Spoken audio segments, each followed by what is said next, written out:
අපගේ භාග්‍යවතුන් වහන්සේ කොසල් ජනපදයේ වඩිමින් සිටිද්දී නලපාන කියන ගමටත් වැඩියා.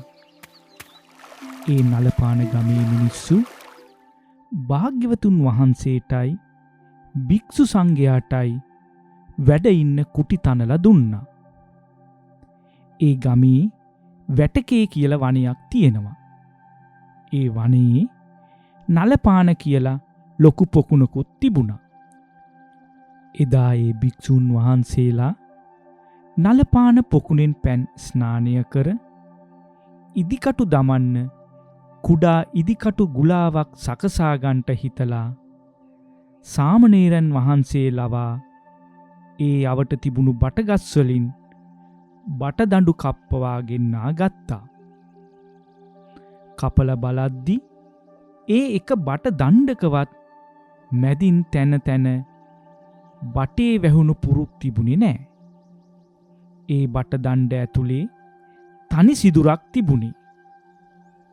එතකොට ඒ භික්ෂූන් භාග්‍යවතුන් වහන්සේට මෙය සැලකලා, මහණෙනි, ඔය බට පඳුරුවල ඕනෑම බටගසක් කපලා බැලුවොත් පෙනේවි මුල සිට අගටම එකම සිදුරයි. මහණෙනි, මම් පෙර ආත්මයක කළ අදිෂ්ඨානයකිනුයි මේ බටගස්වල මැදින් තිබුණු පුරුක් නැති වුණේ. පසුව ඒ භික්ෂූන් වහන්සේලා අතීතයේ සිදු වූයේ අදිෂ්ඨානය ගැන කතාව දේශනා කරන මෙන් භාග්‍යවතුන් වහන්සේගෙන් ඉල්ලා සිටියා. මහණෙනි, යට ගිය දවස මිය මහා වනාන්තරයක් තිබුණේ. එතකොටත් ඔය පොකුණ තිබුණා. ඔය පොකුණේ ඒ කාලේ භයානක දිය රකුසෙක් හිටියා. පොකුණට බහින අය අල්ලාගෙන ඒ දිය රකුසක් කනවා.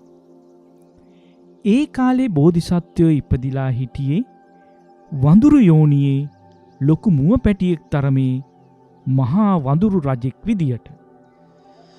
ඔය වනාන්තරේ වාසය කළ වඳුරු රජාට 80,000ක් පමණ වඳුරු පිරිසක් හිටියා. දවසක් මේ වඳුරු පිරිස තමන් නොදන්නා පළාතකට යාමට සූදානම් වූ අතර වඳුරු රාජයා තම වඳුරු පිරිසට මෙලෙස අවවාද කළා.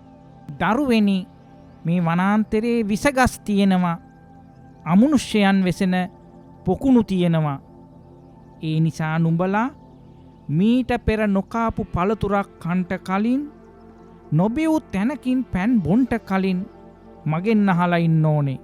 ඉතින් මේ වඳුරු පිරිස වඳුරු රජාගේ කීමට අනුවම කටයුතු කළා. ඒ පළාතේ පානය කරන පැන් පොකුණක් හොයාගන්න ටික දවසක් ගත වුණා. වඳුරු පිරිස ඒ පොකුණු ළඟට ගියා. නමුත් පැන් බිව්වේ නෑ. වඳුරු පිරිස මේ බව සැලකිරීමට නැවත වඳුරු නායකයා ළඟට යන්න පිටත් වුණා. ඇයි දරුවනි, අපිට ලස්සන මලින් පිරුණු පැන් පොකුණක් හම්බ වුණා.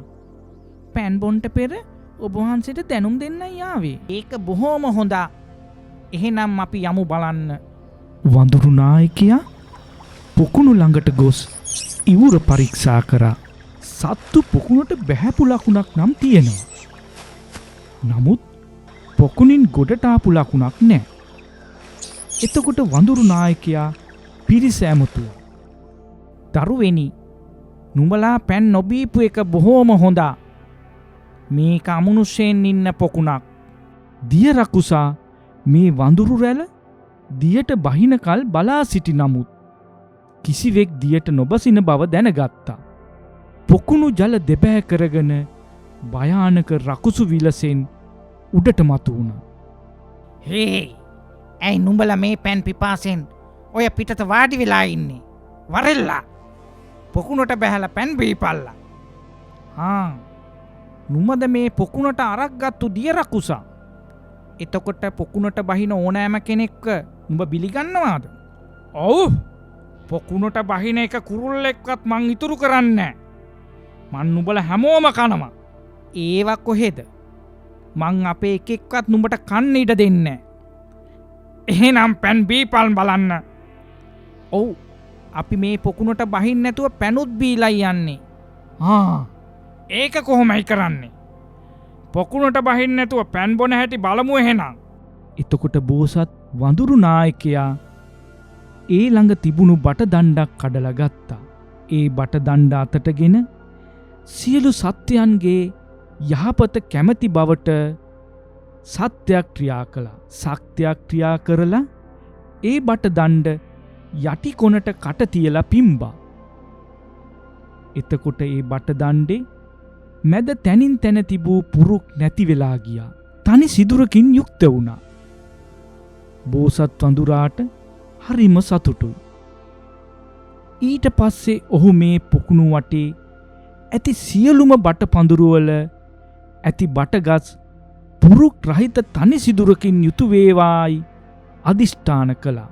ඒ මොහොතේ ඒ හැම බටගසකම තිබුණු පුරුක් නැති වෙලා ගියා. තනි සිදුරකින් යුක්ත වුණා. මහණෙනි, ඔය බටගස්වල පුරුක් නැතිව තනි සිදුරක් ඇති වුණේ එදා මං කළේ අධිෂ්ඨානය නිසයි. එදා ඒ පොකුණේ දියරකුසා වෙලා හිටියේ දේවදත්ත. 80,000ක් වානර පිරිස වෙලා හිටියේ බුදු පිරිසමයි. උපාය කුසලතාවෙන් පිරිපුන් වඳුරු රජා වෙලා හිටියේ මමයි කියලා බුදුන් වහන්සේ මේ නලපාන ජාතකයේ වදාලා.